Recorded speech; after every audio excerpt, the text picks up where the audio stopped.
Hello guys, कैसे हैं आप? उम्मीद करते हैं आप सब खैरियत से होंगे, खुश होंगे। देखने जा रहे हैं नेक्स्ट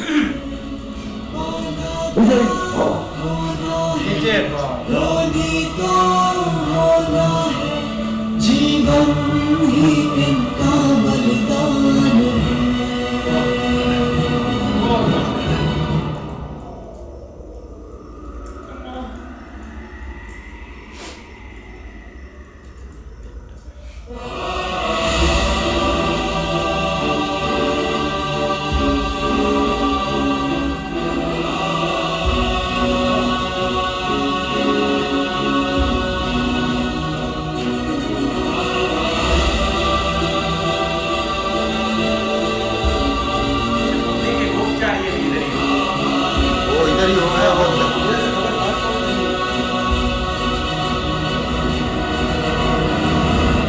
उत्तरी द्रौपदी बस कुछ क्षणों के लिए रुको।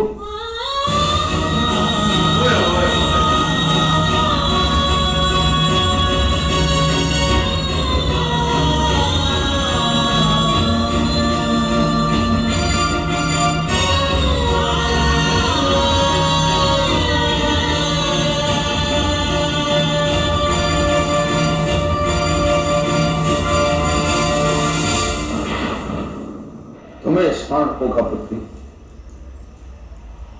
युद्ध सभा में तुमने कहा था दुर्योधन को उसके पापों का दंड अवश्य मिलेगा, किंतु उससे पहले इस सभा में उपस्थित सभी को अपने मान का दंड मिलेगा।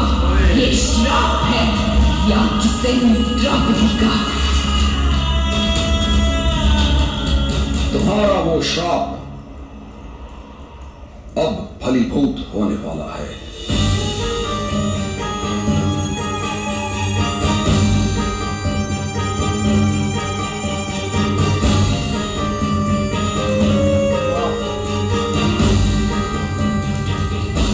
मुझे तुम्हारा ये दंड मान्य है पुत्र। एक अपराधी को क्षमा मिलने पर ही मुक्ति मिलती। क्या तुम अपने इस अपराधी को क्षमा कर पाओगी पुत्री?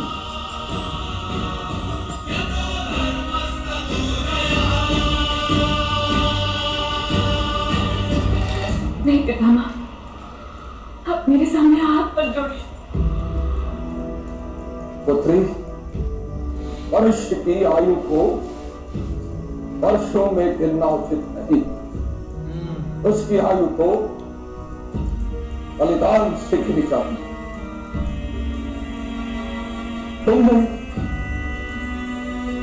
तुमने मेरे इस वंश के लिए मुझसे कहीं अधिक बलिदान दिए। तुम वास्तव में पूजनीय हो पुत्री। क्या तुम मुझे क्षमा करके मुक्ति दे पाओगी पुत्री?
इधर भी मातम स्टार्ट हो गया। इधर ही पता चल गया अपने राजे को। कौन गया धृतराज? इधर बैठा है। ये जब इस पर मुसीबत आती तब भैया वो परे बैठा है। वो भाई दिया नहीं बुझने दे रहा।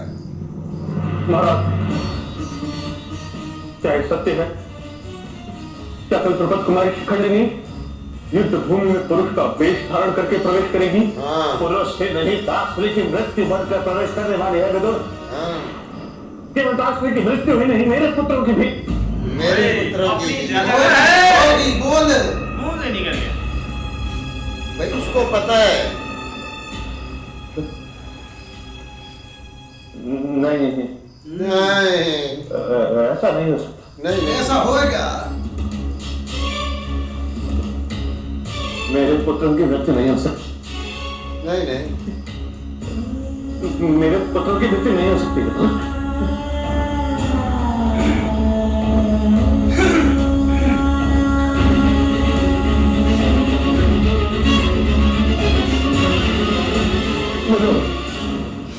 कुछ करो विदुर, हाँ कोई करो। संदेश भेजो। कल तो बहुत खुश था। कुछ करो कि तुम किसी भी स्थिति में तारश्री का रणभूमि में प्रवेश हमें रोकना होगा। हमें रोकना होगा विदुर।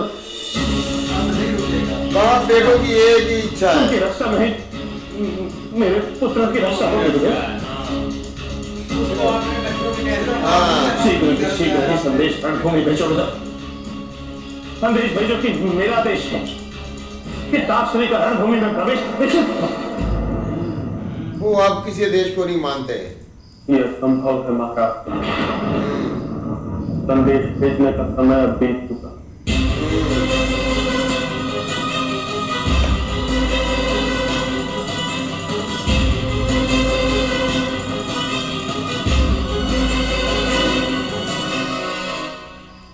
सूर्य का उदय निकट है महाराज। कुछ ही समय में युद्ध आरंभ होगा। हाँ सूरज निकलने वाला है। अब आप दियों के पास बैठे तो हमारा उनको बुझा जाए।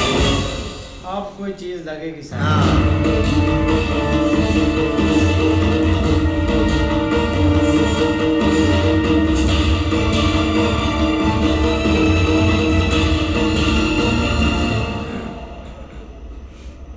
कौन है?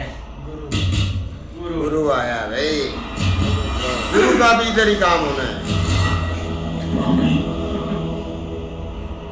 अपनी इस अंतिम सेवा का लाभ मुझे लेने दीजिए। आप गुरु हैं और गुरु से सेवा नहीं ली जाती गुरुद्रोण। गुरु वो होता है जो जीवन में किसी बंधन से नहीं बनता। लेकिन ये गुरु तो बंद गया था।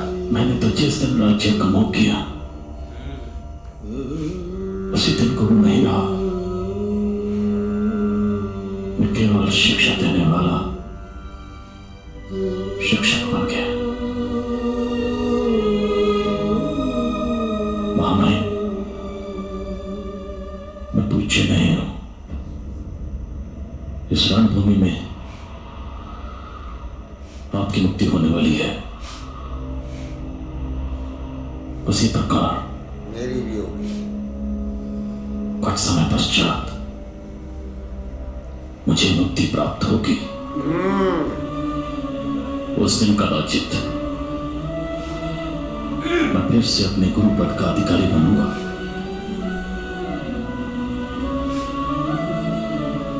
आज तो मैं केवल एक शिक्षक हूं, केवल एक शिक्षक।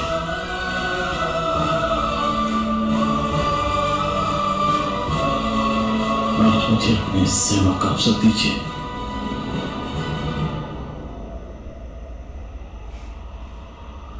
महामहिम, मुझे इस सौभाग्य से वंचित मत कीजिए।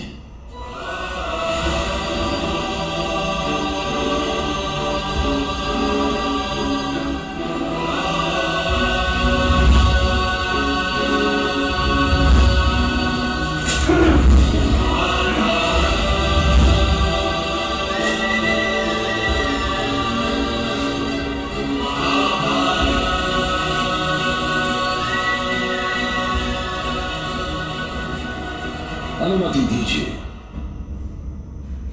अब आपसे भेंट स्वर्ग में होगी गुरुद्रोण।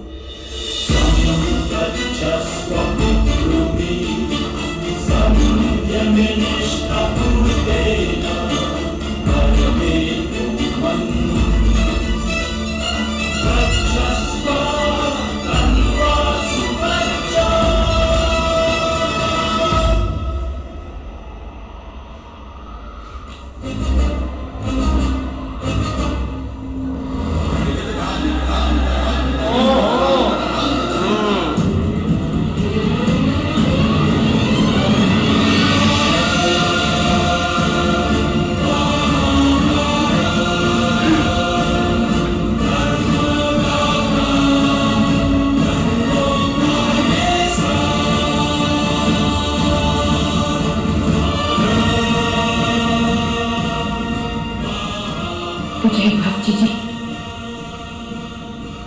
ईश्वर करे आपके जन्म जन्मों के प्रतिशोध की प्यास हद बुझ जाए, कि हृदय को शांति प्राप्त हो।